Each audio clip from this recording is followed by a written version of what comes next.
বর্তমানে পুঁজিবাদী অর্থনীতি ধনীকে ধনী বানায়, গরিবকে গরিব বানায়। ইসলামী অর্থনীতি কি? ইসলামী অর্থনীতি হলো গরিবদেরকে ধনী বানায় আর বড়লোকদের ভারসাম্য সৃষ্টি করে। বিশ্বাস হয় না? ইসলামের গোটা অর্থনীতি গরিবদের জন্য। যাকাত কাদের জন্য বলেন? ফিতরা কাদের জন্য? ওশর কাদের জন্য? দান কাদের জন্য? মানত কাদের জন্য? সবই গরিবদের জন্য। ইসলামের গোটা অর্থনীতি গরিবদের জন্য। কারণটা কি? আপনার গজল শুনছেন না জীবনভর? আমার নবী গরিবও ছিলেন, মনে আছে? কি বলেন তো? আমার নবী, যেহেতু আমার নবী গরিব ছিলেন, গরিবের মর্ম তিনি জানেন, ক্ষুধার যন্ত্রণা তিনি জানেন। ক্ষুধার যন্ত্রণা কি জিনিস, বস্ত্রহীন মানুষের অবস্থা কি তারা জানেন। আমার নবী জানেন এতিমদের অবস্থাটা কি। এর জন্য জনাব মুহাম্মদ রাসূলুল্লাহ সাল্লাল্লাহু আলাইহি ওয়াসাল্লাম গোটা অর্থনীতি গরিবদের জন্য, গোটা অর্থনীতি গরিবদের জন্য। আমি বিশ্বাস করি যদি ইসলামী অর্থনীতি অ্যাপ্লাই করা হয়, তার আগামী 5-10 বছর পরে বাংলাদেশের সমস্ত গরিবরা দরিদ্র সীমার উপরে চলে যাবে, সবাই দরিদ্র সীমার উপরে চলে যাবে। কিন্তু কি অবস্থা? আমাদের অবস্থা হলো এই, আমাদের গরিবরা ইসলাম বুঝে না। কেন বুঝে না? আমার দর্শন, আমাদের অনেক গরিব বাবারা হয়তো বা অনেক খারাপ কাজে লিপ্ত হয়ে গেছে। এই জন্য ওরা মনে করে যে ইসলাম ক্ষমতায় আসে আমার খারাপ কাজের অবস্থাটা কি হবে। আপনি ভয় পাওয়ার কিছু নেই। একদিন এক গাঁজাওয়ালা, গাঁজাখোর আমাকে প্রশ্ন করতেছে যে হুজুর, ইসলাম যদি ক্ষমতায় আসে আমার গাঁজার অবস্থাটা কি হবে। এটা খুব চিন্তিত ইসলামের জাগরণ দেখে, আমার গাঁজার অবস্থাটা কি। আমি বললাম, বাবা তুমি কি মসজিদে গিয়ে গাঁজা সেবন করতে পারো? না। আমি কেন পারো না? কেন? হুজুর পরিবেশ নেই। আমি বললাম, দেখো ইসলাম ক্ষমতা আসলে গোটা বাংলাদেশটাই মসজিদের পরিবেশ হয়ে যাবে, তুমি গাঁজা সেবন করতে পারবে না। কোনো সমস্যা আছে? হুজুর তা তো নেই। বিশ্বাস হয় না কথা, আপনাদের কথা বিশ্বাস হয়নি। এখানে যারা দাঁড়ানো আছেন এই পুরো এরিয়ার মধ্যে ধূমপান করেন একজনও নাই এখানে? কথা বলেন না কেন? তাই ধূমপান করছেন না কেন? কথা বলেন। নিষেধ করছি, বাধা দিছি, বলছি, তা আপনি কেন ধূমপান করছেন না? কারণটা কি? আপনি বলেন মুখে হাত দিয়ে, আপনার কি একবার ধূমপান করতে মনে চাইছে? কেন বলেন? পরিবেশ নেই। ঠিক আমরা পরিবেশ সৃষ্টি করবো। আমার গাঁজাখোররা গাঁজা সেবন করবে না, আমরা পরিবেশ সৃষ্টি করবো মদ পানওয়ালারা মদ পান করবে না। আমরা পরিবেশ সৃষ্টি করবো যারা ঘুষখোর, ভয় পায় ইসলামকে। আমার ঘুষের অবস্থাটা কি? কোনো টেনশন নেই আপনার, আপনি নিজের থেকে ঘুষ ছেড়ে দিবেন, আপনি ঘুষ খাবেন না। যারা চুরি করে ওরা চিন্তা করবে চুরির অবস্থা কি। আপনি টেনশন করবেন না, আপনি চুরি করবেন কেন? আপনার চুরি করতে হবে কেন? ক্ষুধার জন্য? যদি বাংলাদেশের ইসলামিক কান্ট্রি কোন একজন গরিব ক্ষুধার্ত অবস্থায় থাকে, তাহলে সেই অবস্থায় ওই প্রেসিডেন্ট সাহেব, প্রাইম মিনিস্টার সাহেব পেট ভরে খানা খেতে পারে না। ইসলামী নিয়ম, ইসলামের আইন। বাংলাদেশের জনগণ ক্ষুধার্ত থাকবে আর প্রধানমন্ত্রী প্রেসিডেন্ট পেট পুড়ে খানা খাবে, ইসলামের নিয়ম নয়। বাংলাদেশের গরিবরা বস্ত্রহীন থাকবে আর প্রেসিডেন্ট সাহেব হাজারো বস্ত্র পরবে, ইসলামের নিয়ম না। বাংলাদেশের জনগণ খোলা আকাশের নিচে থাকবে আর প্রেসিডেন্ট সাহেব এসির মধ্যে থাকবে, ইসলামের কানুন না। আপনি কি ভেবেছেন ইসলাম যদি ক্ষমতা আসে আপনার চুরি করতে হবে? কেন চুরি করতে হবে? আপনার ঘরে ঘরে আপনার টাকা পৌঁছে যাবে, আপনার প্রাপ্তি পৌঁছে যাবে। আপনি চুরি করবেন কেন? চুরি করার প্রয়োজন নেই। কিন্তু আমাদের অনেকের সমস্যা, যেহেতু অভ্যাস খারাপ, কারণ যদি ইসলাম ক্ষমতায় আসলে আমার সমস্যা হয়ে যাবে। আপনি ভুল বলতেছেন। আমাদের অনেক মানুষ দাড়ি কাটে, অনেকে ভাবে ইসলাম আসলে মনে হয় আমাকে ঘাড় ধরে দাঁড়িয়ে রাখাবে। বিয়া করতে নাকি আপনি মসজিদে ঢুকেন, ইমাম সাহেবকে বলছে যে দাড়ি ছাড়া তো মসজিদে ঢুকতে পারবে না। তার মসজিদ সবচেয়ে পবিত্র জায়গা, সেখানে যদি আপনাকে বাধা সৃষ্টি না করে, তাহলে গোটা রাষ্ট্রের মধ্যে আপনাকে বাধা দিবে যে দাঁড়িয়ে খেতে আসতে হবে। এটা কেমন কথা বললেন? আমরা আগেই বলেছি ইসলাম এমন একটা কারণ, একটা নিয়ম যেখানে মানুষগুলো এমনি ভালো হয়ে যায়। বিশ্বাস হয় না? আচ্ছা বলেন তো, অন্য অন্য সংগঠন নির্ভর জনসভা হলে মারামারির অবস্থাটা কেমন হতো? এই সামনে কে বসবে এর জন্য কয়েক দফা লাগর চেয়ার নিয়ে ফেকাফি করি তো, কথা ঠিক না? ফুল দিয়া নিয়ে মারামারি হতো, কথা ঠিক না?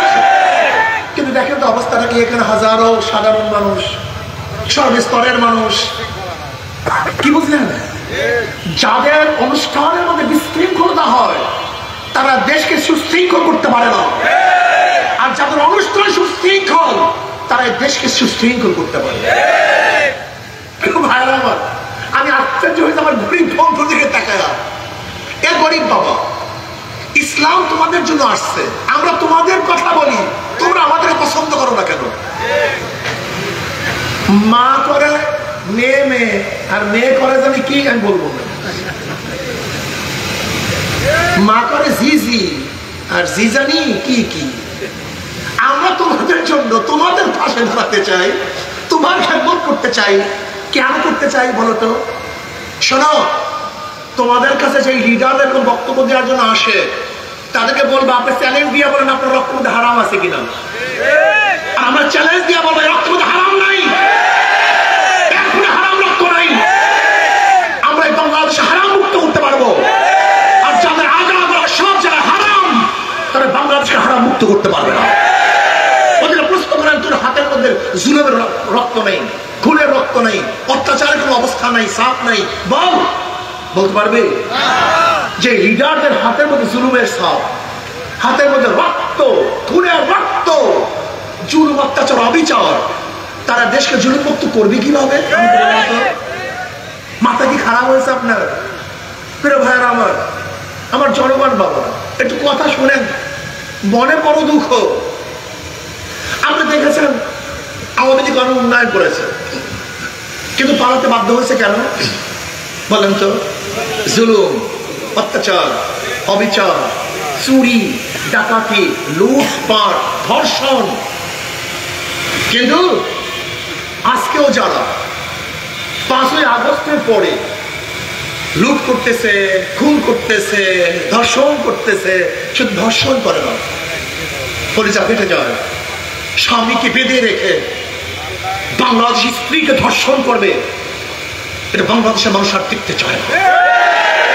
চাঁদা না দেওয়ার কারণে মার সামনের থেকে যুবককে তুলে নিয়ে হত্যা করবে, বাংলাদেশের মানুষ আর দেখতে চায় না। বাংলাদেশের মানুষ আর দেখতে চায় না অত্যাচার, অবিচার, দখলদারি, চাঁদাবাজি, লুট, তরস, অন্যায়, অবিচার না।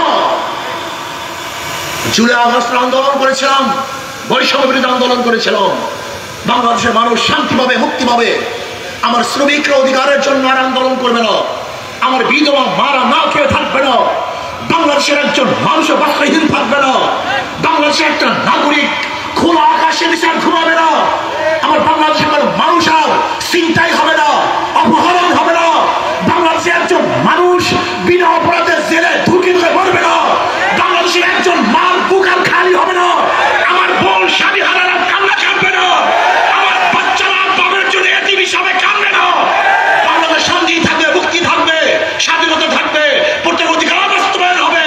এর জন্য আন্দোলন করেছিলাম, রক্ত দিয়েছিলাম, সামনের কাতার অগ্রসর হয়েছিলাম, নিজের বুককে বুলেটের সামনে পেতে দিয়েছিলাম। কিন্তু আজকে যারা চাঁদাবাজি করবে, লুটপাট করবে, জুলুম করবে, অত্যাচার করবে, অবিচার করবে, বাংলাদেশকে দখলদারি করার চেষ্টা করবে, বাংলাদেশের মানুষ ইনশাআল্লাহ অবশ্যই তাদেরকে প্রত্যাখ্যান করবে। ওদের সব জায়গায় ধন্যবাদ, সব জায়গায় ধন্যবাদ। যারা নৌকা নির্বাচন করে নিজেরা নৌকা চালাতে পারে না, যারা ধানের শীষে নির্বাচন করে নিজেরা ধান কাটতে পারে না, যারা নাঙ্গলে নির্বাচন করে নিজেরা নাঙ্গল বইতে পারে না, যারা কুঠার নিয়ে নির্বাচন করে নিজেরা কাঠ কাটতে পারে না, যারা গরুর চাকা নির্বাচন করে গরুর গাড়ি চালাতে পারে না। নৌকা কাদের প্রতীক? গরিবদের। ধান কাটে কারা? কাদের প্রতীক? নাঙ্গল কাদের প্রতীক? কুঠার কাদের প্রতীক? প্রতীক দিছে গরিবদের, কিন্তু যারা নির্বাচন করে একজনও গরিব না। অবস্থা বুঝলাম? মানে ধোকাটা কোন জায়গায়? নিচে প্রতীক গরিবদের, কিন্তু একজনও গরিব না, কেউ চালাতে পারে না। কিন্তু হাত পাকে এমন এক প্রতীক, যারা নির্বাচন করে তারাও ঘুরাতে পারে, যারা করে তারাও ঘুরাতে পারে, পুরুষরাও চালাতে পারে, মহিলারাও চালাতে পারে, ধনীরাও চালাতে পারে, গরিবরাও চালাতে পারে।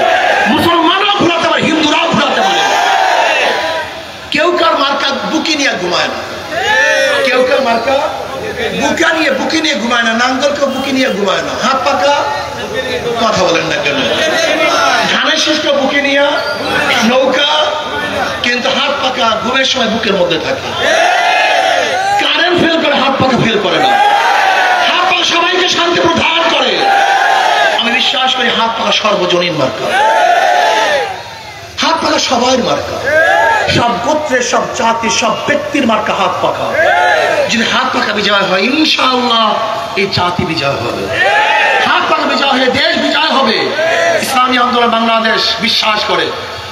এই যে দেখেন আমাদের আনোয়ার সাহেব, আল্লাহ কবুল করেন ওনাকে, থাকবেন ইনশাআল্লাহ সবাই।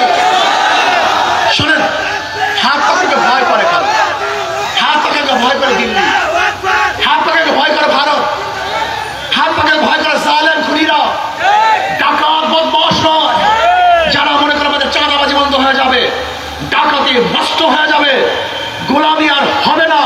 ইনশাআল্লাহ ইনশাআল্লাহ বাংলাদেশ পরাশক্তি হবে। আজকে হোক কালকে হোক বাংলাদেশ পরাশক্তি হবে। এই খেটে খাওয়া মানুষগুলি নিজেদের মাথার ঘাম পায়ে ছাড়ানো টাকা দিয়ে আমরা বিমান কিনবো, রকেট কিনবো, আধুনিক অস্ত্র কিনবো। বাংলাদেশ গোটা দুনিয়ার মধ্যে পরাশক্তি হবে। কার মাথার নিচে, কার পায়ের নিচে বাংলাদেশের মানুষ মাথা রাখবে না ইনশাআল্লাহ।